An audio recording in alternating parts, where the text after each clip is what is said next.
Hey, it's Caitlin here. I'm back for the tip of the week. I just wanted to touch base. I didn't want to leave you guys hanging. Janet is gone on an awesome trip, but I wanted to go ahead and give you a quick tip um, about something that I love to do as an account manager, something you should do if you are managing the marketing for your company, or if you're just a business owner and want to know a simple question: where is the traffic coming from on my website?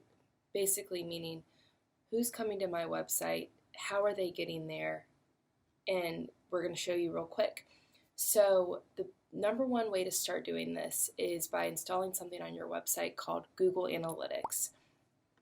If you don't know what Google Analytics is, if the agency you're working for hasn't given you anything, a login for Google Analytics, pause this video, email right now, and just say, hey, I'd like to access to my Google Analytics account. If you're managing your marketing and you haven't installed Google Analytics, that's okay. It's totally free. That's the best part of all of this.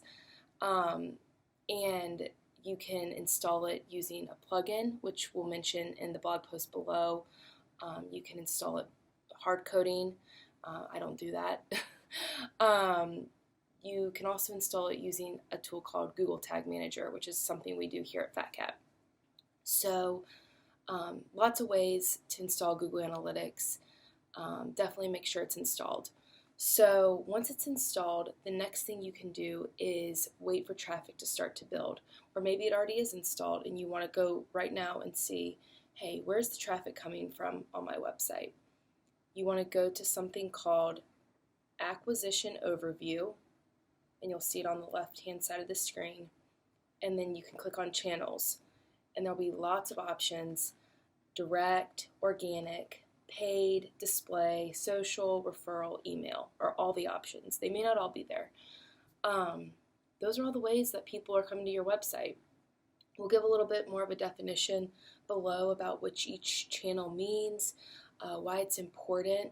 But if you're paying somebody to do your SEO, you want to see that organic acquisition number increase. You want to track that. If you're sending emails, you want to look at that number.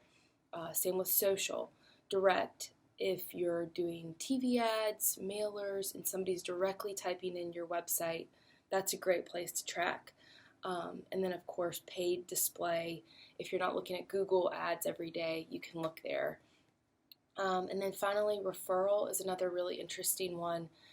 You can see where other websites, for example, this is just one example of a referral, but where other websites are sending traffic to your website, if they have you linked on their website. A great place to know that is through referral. So we'll follow up. Lots of good in Google Analytics. It's totally free, like I mentioned. I could not recommend making sure it's installed, if nothing else. That's one of the first things we do when we take over an account, is we get access to Google Analytics and or we install it. So we'll talk more about this later on. Enjoy. Have a great week. Good to talk to you guys.